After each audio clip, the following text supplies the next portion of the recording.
WNYWatercooler.com. No! No! I'll kill shit! Yes! Yes! What are you doing, bro? Let's go, Bill! Throw it! Throw it! Throw it! Yeah! Yeah! Yeah! Goddamn right! Yeah! What are you doing, bro? You guys know this guy? Yeah! You know this guy? Yeah! He's off the hook, bro! Yes! Yeah!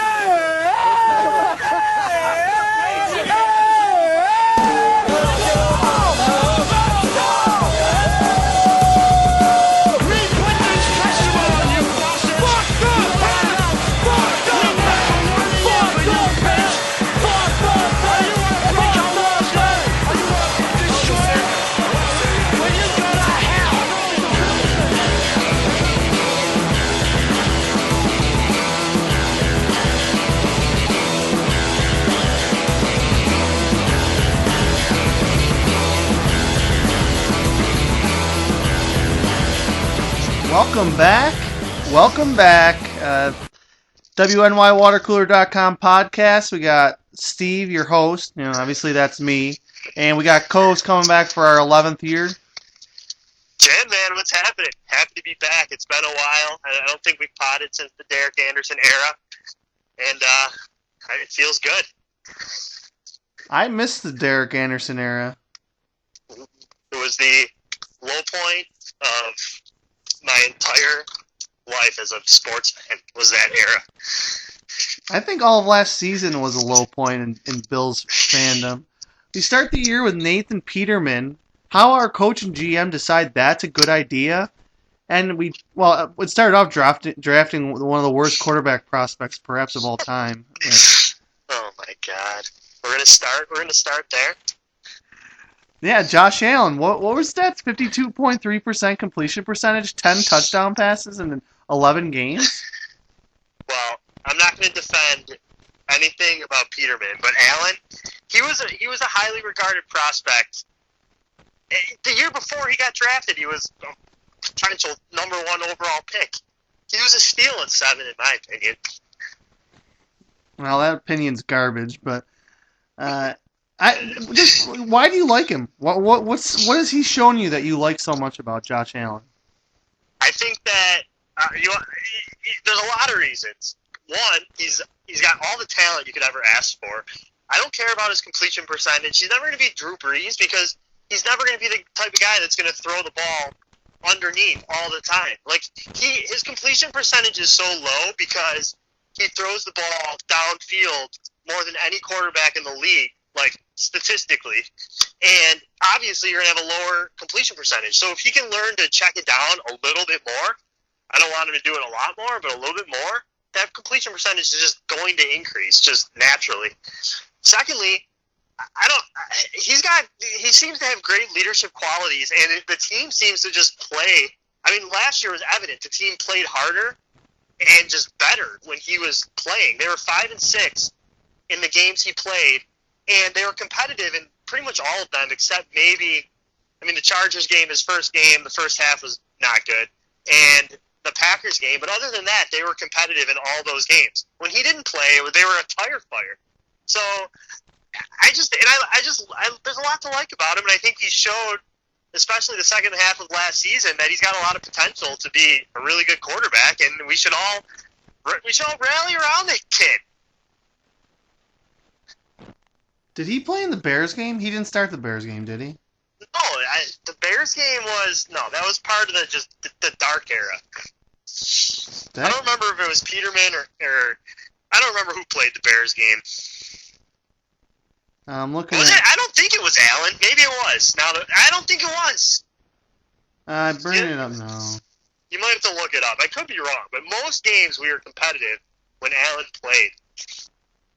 It was Peterman that started that game. Yeah, he had 3 picks, 4 sacks. He had a real stellar game. That was like every game with Peterman. I mean, when Peterman played, we got outscored by just a remarkable margin. And, I don't know. And then the Anderson thing, I know you hate McDermott, so we can. I mean, we No, can. I don't riff on hate him a little bit if McDermott. you I want, don't but hate McDermott. I don't hate him. I just don't. He hasn't really done much. I don't hate him, but he's played in one pressure game, and it was at Jacksonville, and we scored 3 points.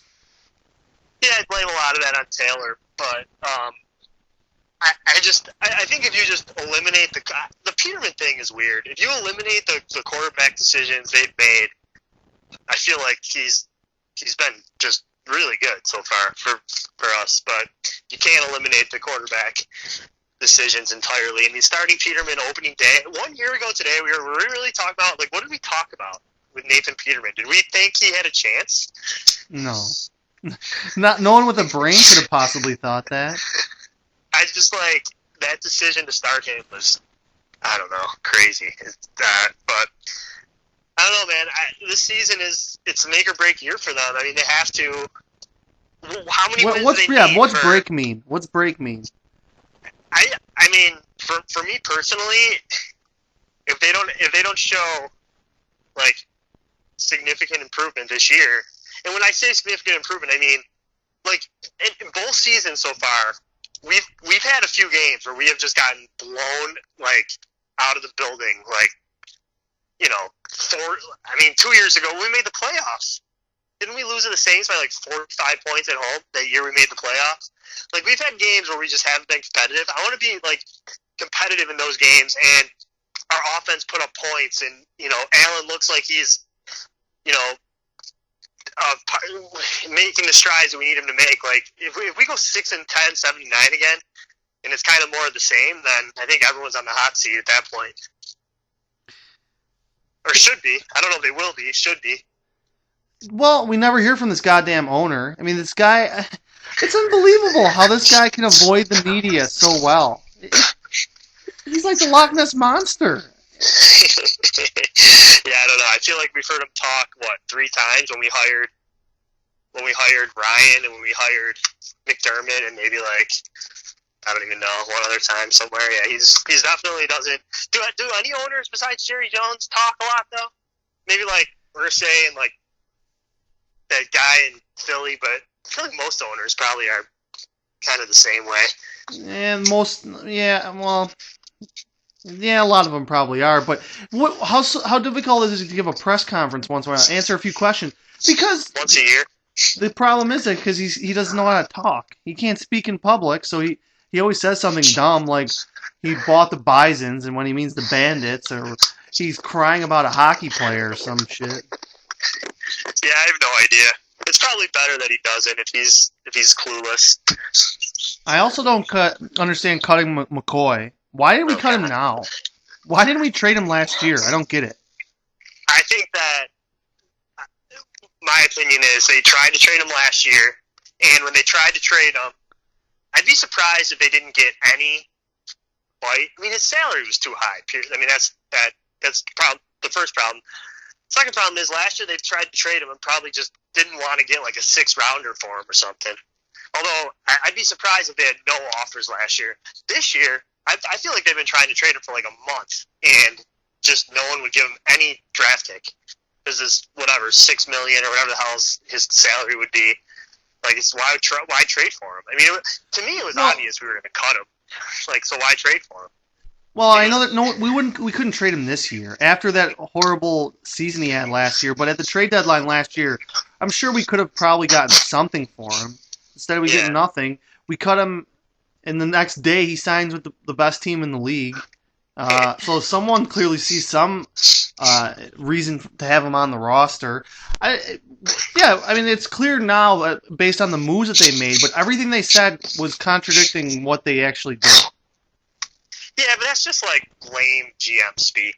See right through that shit. We brought in 3 new running backs, and we traded up to draft one in the 3rd round. Didn't we trade up for him? It was obvious that they were ready to move on, and then the 3rd preseason game comes, and we are protecting Singletary. It was clear that at that point, McCoy wasn't going to be on the team week 1. No, we didn't trade up for Singletary. We didn't trade up for him? No, we trade up for the tight end and for the tackle. Oh, okay. So we still drafted him in the 3rd round and brought in 2 free agents. So Yeah, Yeldon and Frank Gore. I don't understand that. Why do we have a 36-year-old guy on the roster? They love God, meaningless leadership shit. I love that shit. Guys are great for the locker room. We lost Kyle Williams. We brought in Frank Gore. I mean, it's perfect. No, I still think Williams. He can play. I think he can play though. I think Gore can still play. He's, you know, I mean, hopefully by. Are you hunting coyotes right now? Hopefully by Sunday, it's Singletary 15 carries, Gore like 7. That would be ideal. I guarantee Gore starts, and I guarantee Gore has more rushes week 1 than anybody else. Yeah, that's probably what'll happen. But I hope Singletary's just too good to keep off the field, and I hope it's like obvious right away. Well, he looked better than I thought he would. I mean, it is preseason, but he was actually catching the ball, and I don't know. He looked shifty. Yeah, he looked good in the preseason. He played. He played against. He didn't really get much work with the starters in the first 2 games. In the third game, he had 1 carry, and that was it. And then they shut him down. So, but everything you've heard is he's looked like really good in camp, and so just got to trust these guys. I still don't understand what they're doing with Cody Ford. Why are they putting him? They're not saying whether he's going to play a guard or tackle. That's ridiculous to me. Yeah, and then Bean. Well, they want him to be able to. They want him to be able to play both positions, but I mean, get the guy locked in at a position here, and if there's an injury, deal with it then. I don't know. I mean, he's a rookie. Isn't the whole thing that offensive linemen that come out of college aren't even ready to play in the NFL, and we're making this guy practice at 2 different positions 3 days before his first game? And do we even know where he's playing Sunday yet? He took more snaps in front of the media today at tackle than guard. Whatever that means. Does that put Seki on the bench then? I have no idea. I don't know either. And I feel everything I was hearing during camp was Inseki and Ford both, if you want your best 5 linemen out there, they both would be out there, but I don't know. But I mean, why not go with Ford at guard and Inseki at tackle, unless who's starting at right guard? Long? I forget now. Feliciano or Long? I don't know. I mean, are those guys really better than Ford at guard? I don't know. We'll see what happens when they roll the ball out Sunday. It's weird to think that we actually have to maybe analyze these games again. I don't think that's happened since 2004. Analyzing the O-line, did you say? Anything with the team, coaching decisions, because basically almost every single game we've watched for the last 15 years has been meaningless. I mean, do you think that this year feels different? Well, I don't know. I try to listen to sports. I listen to GR. I don't hear people being fanboys, but I hear some fanboys in my circle of people that I communicate with. But I don't think that anyone could realistically think that we're going to win 10 games or more. I mean, or more than 10 games, I should say. If we can't win the division, what are we fighting for? To go against Pittsburgh in the second week of January? I mean, it'll be cool, but there's going to be a year where New England's just done. Well, we've been saying that for literally a decade. But it's got to happen. And if we want to talk about the division, the Patriots are getting, are they going to be that much better than last year? I listened to, Bill Simmons, the guy's a pathetic fanboy, but he's oh, this is the best team we've had in however long, and our defense is amazing. I don't know. It's in the Jets. The Jets are getting all this love. I don't even know why. They were 4-12 last season, and what have they done? How often does a team jump up and have 6+ more wins? That's what, with a new coach who's a retread loser, and you have the psychopath defensive coordinator, and they have a new offensive system for Darnold. Yeah, I don't understand. The Jets are a sleeper team this year. Their over-under's higher than ours. It just doesn't make sense to me.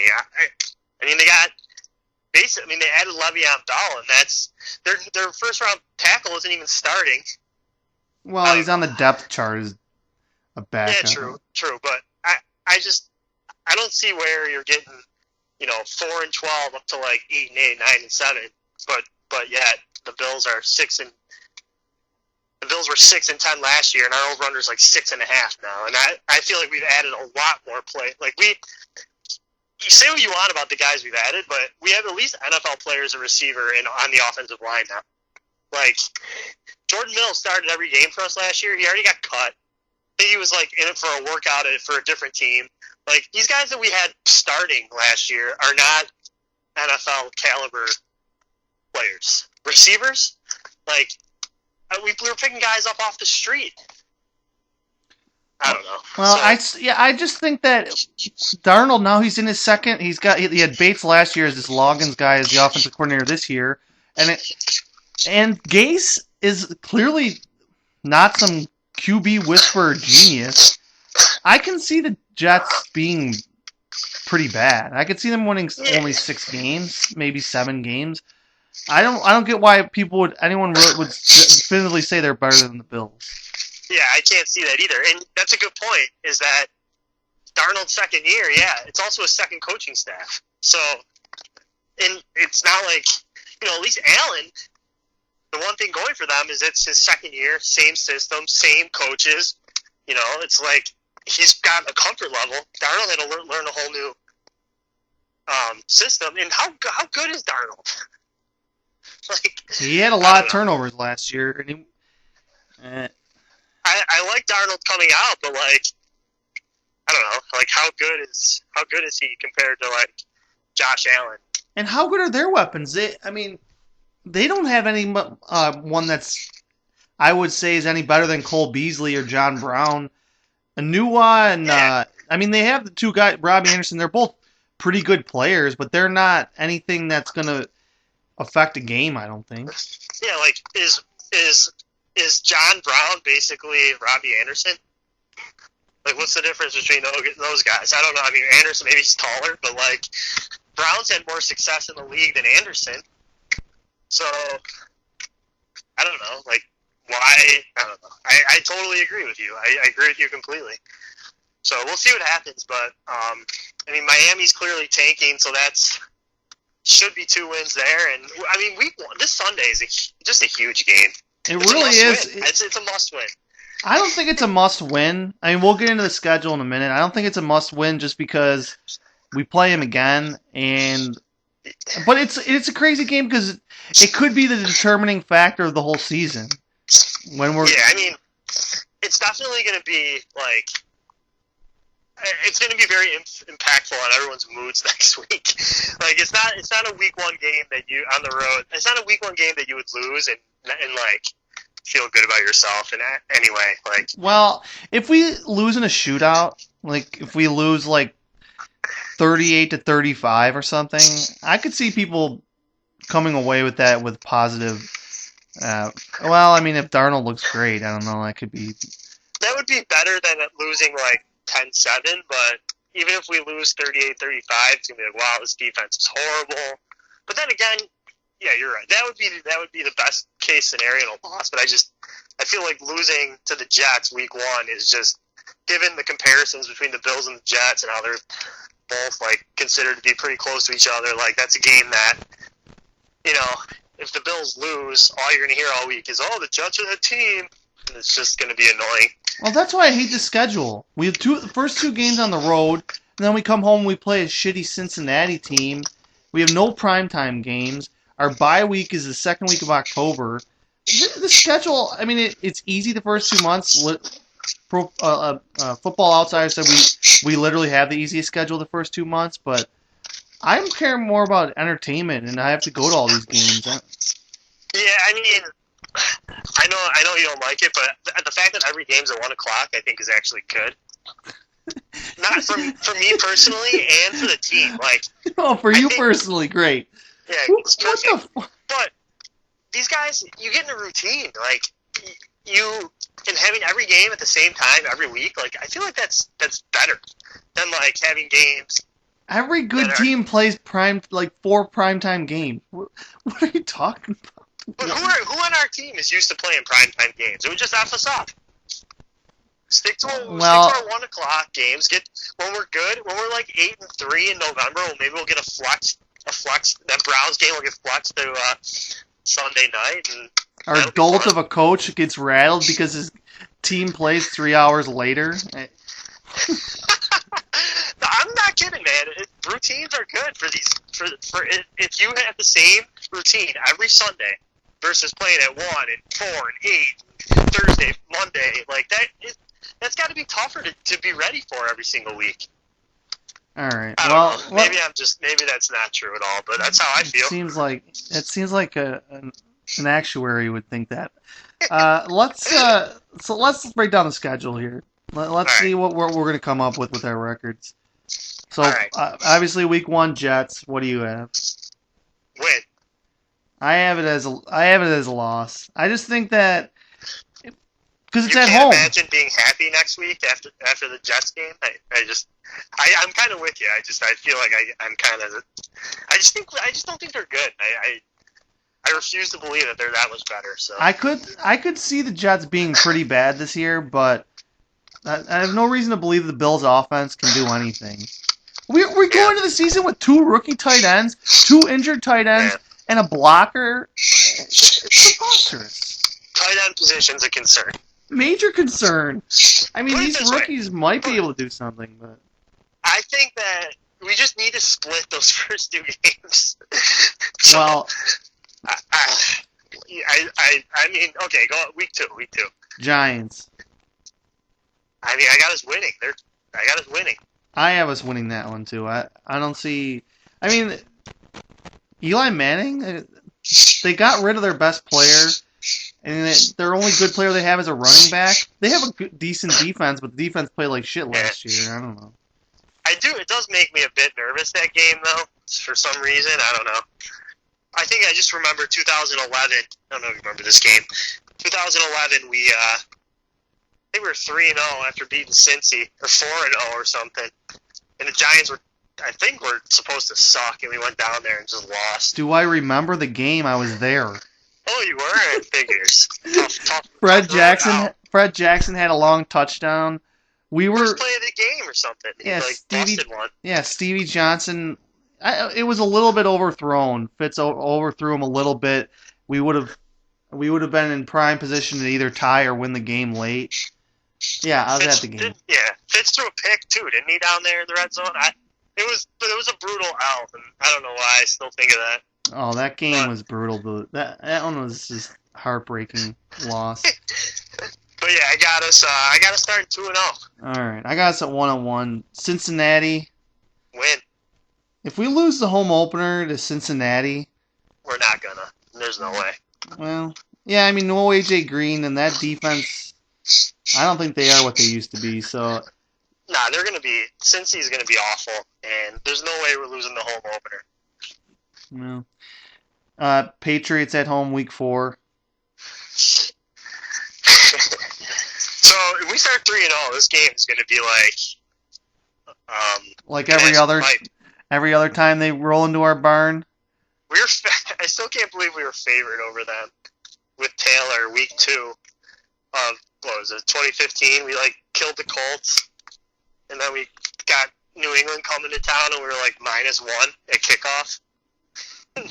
That might have been the dumbest line of all time. I don't know. It was crazy, but I can't realistically. I can't pick the Bills to win this game without losing all credibility. So I'll take a loss. Wow! Finally, I agree with you. First time I agreed with you about anything in this.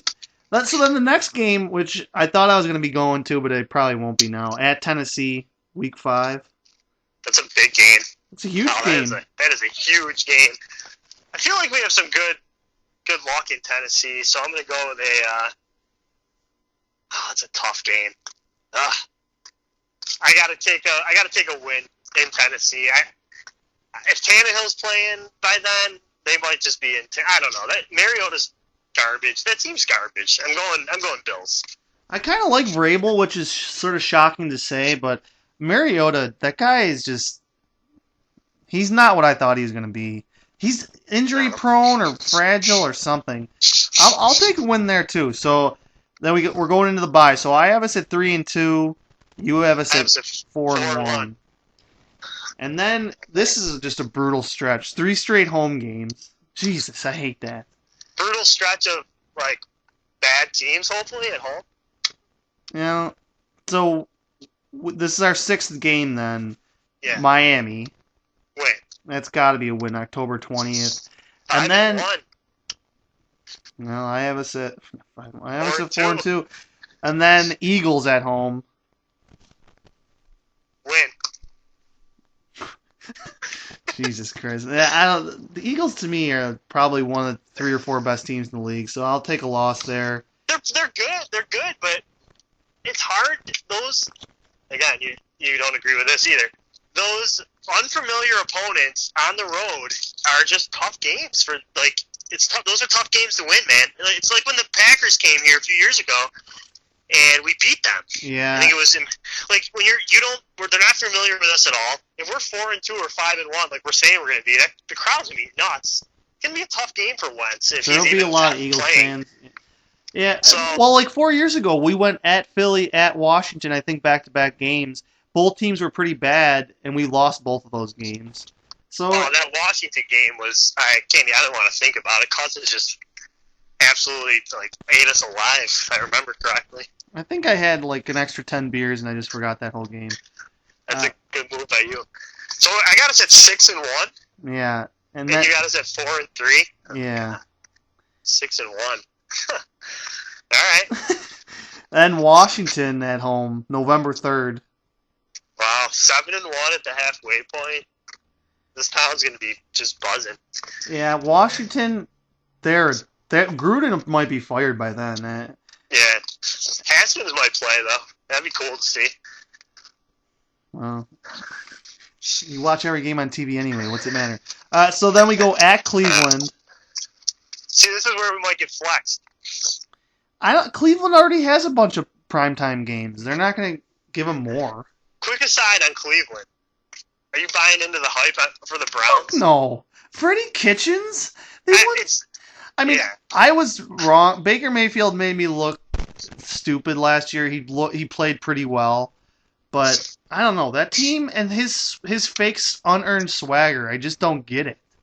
I think that they could be pretty good, but people picking them to win the Super Bowl, and the fact they're favored to win the division over Pittsburgh to me is just laughable. Nah, I agree. It is laughable. They could be 9-7, or they could win 8, 9, maybe 10 games. But they have talent, but you have to have the infrastructure. They don't have any infrastructure. They don't have any winning culture or winning. They're not used to winning. No, I mean they got some guys, but their defense sucks.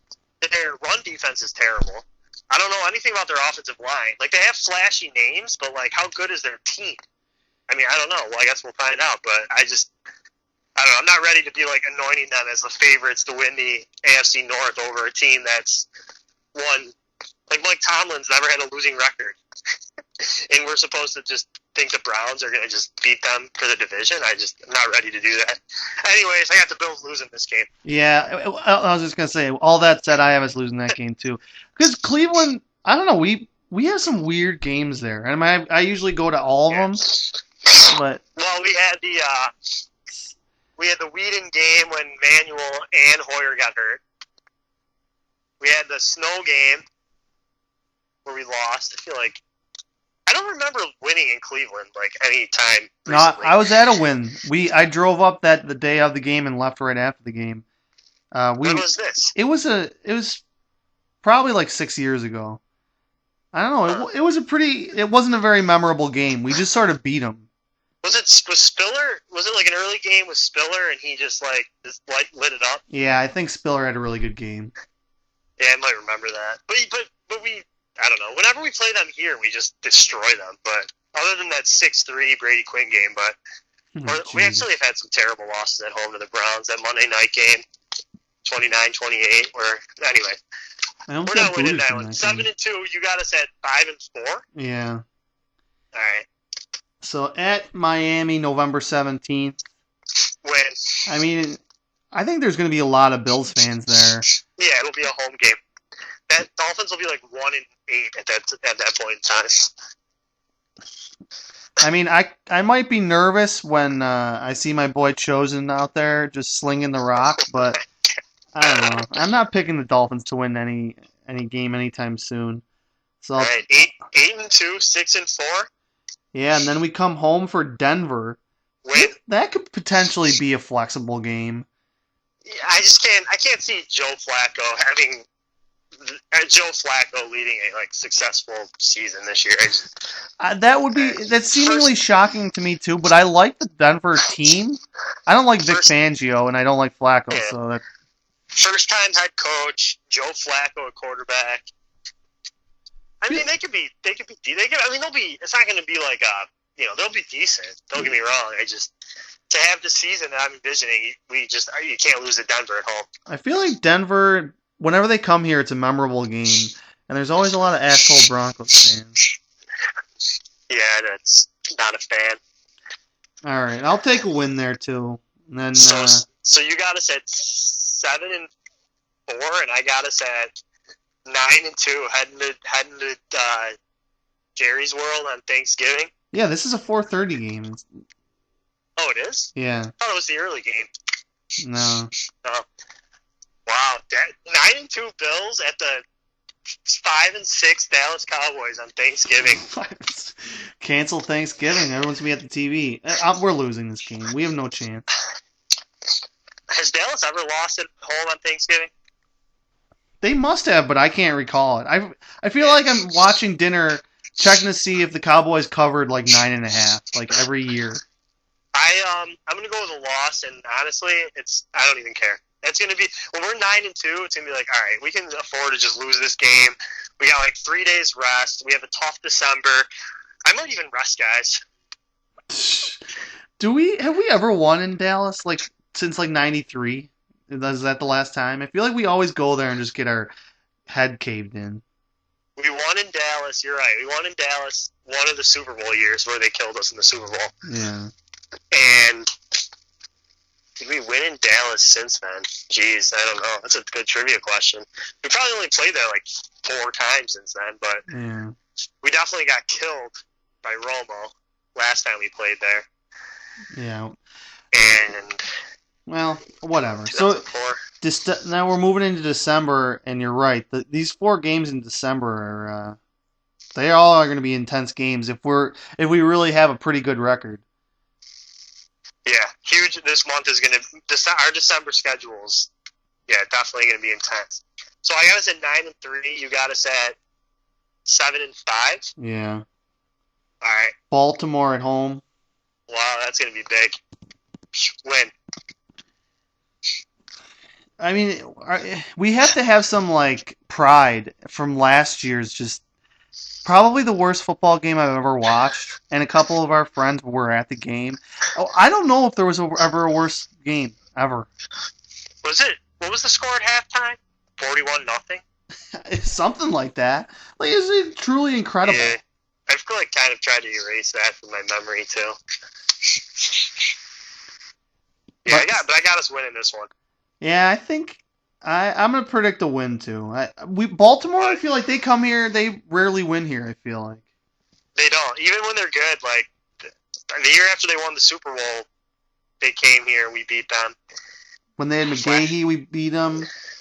Yeah, we always. I don't know if they've beaten us at home. Maybe they have once, but I like us in that game for sure. I think Baltimore is just going to be. I mean, they'll be pretty good again, but definitely winnable. 10-3. Then at Pittsburgh. Loss. I think Pittsburgh might be my Super Bowl pick right now. It was 26-0 at half, but they came out, I think, and they scored touchdown in the third quarter. Yeah, it was just ugly. Jesus Christ. Yeah, lost to Pittsburgh. I think Pittsburgh's going to be 13-3 this season. And then at New England, it's the second last game of the year. So we're 10-4. Division's in play. Division's in play for this game, but I got a loss. Yeah, obviously. I mean, I was going to say the only reason to talk about this game is if New England has everything like sealed up, then they don't even have to play in the second half like that happened 5 years ago or whatever. But it's tough though, week 16, because even if they're really good, they'll probably still need the game for like home field or something. Likely. And then the last game of the Jets at home. Win 11-5. I thought I had us at 8-8, but going through this, 9-7. I have us at 9-7. That maybe I could flip the Baltimore game, but I'm not scared of Lamar Jackson. The guy, he can't throw a pass. He's like Josh Allen, but small, which is weird. He's not even in Josh Allen's league, but he's getting so much more love than Josh Allen. Like, I think people legitimately think he's good. And that playoff game last year his performance in that playoff game was abominable. I don't even know if that's a word. It reminded. He was so bad, painfully bad. It looked like a Bills offense out there. It was like the watching first half. The first half was just. I think they like got some garbage time points at the end, but like I'm not sold on Lamar Jackson. He's fun for like fantasy because he'll run for a lot of yards, but as an NFL quarterback, like when teams don't figure that out, like I don't know. I don't get why he gets as much love as he does for what he did last year. He came in, they won a lot of games, but like I don't know. What we need is for Brady to die and for that Jets-Bills game, that Week 17 to be for the division. Oh, last time we won the division, it was against the Jets. Last game of the year, or maybe not last game of the year. I think it was. I can't remember if it was last game of the year or not. Not last time we won the division. The first time we won the division in like 80, whatever. Remember when we tore down the goalposts? Yeah, no, that game was in like November. We clinched early. Oh, we did? I thought it was like oh, maybe you're right. I have the poster because I always look at the date. Yeah. I'm like, how do we clinch the division so early? Yeah, that'd be sweet. But one of these years, like I said earlier, like Brady's just going to be terrible. Like it's going to happen, and hopefully it's this year. It could be. He's 42. If he takes some hits, man, it's not going to be like he's going to just recover and be the same guy. And I don't know. He's a cheater. I'm sure he probably gets blood transfusions like every 6 hours or something. Who the hell knows? Alex Guerrero? I mean, the Patriots exactly aren't on the up and up. I mean, I'm for calling fuck's it sake. right now. It's over. They're done. It's over. I'm not kidding this time. This will be the Patriots' reign has ended. They might go 8-8 this year, and just it's the Bills' division to lose. We might be resting guys that game. Well, that's gonna be a fun quote there. That'll be in the intros for another 5 years. I think I said something similar in 2011 too. Yeah. Who was? Oh my God. Who's Deion Lewis? All right. Well, so you have what was your final? 11-5. 11-5. That's what I've been pretty much sticking with for the past couple months. Pretty sure I said at the very beginning of this that no one with a sane brain could pick us to win more than 10 games, but. Well, you were wrong. Well, I think I just proved my point, but. All right. Well, maybe we'll run into you at a game within the next few years. Maybe. All right, man. Later. Stop the hammering. Stop the hammering out there. Who's got a hammer? Where is it? Hey, Peter. Yeah. Watch out for your cornhole, bud. Okay, Lawrence. This is Nathan for you. Because you couldn't take a hit? That's a joke. That's an absolute joke is what it is. Shit, I'm all about the Bills like Thurman Thomas. We're not making a playoff.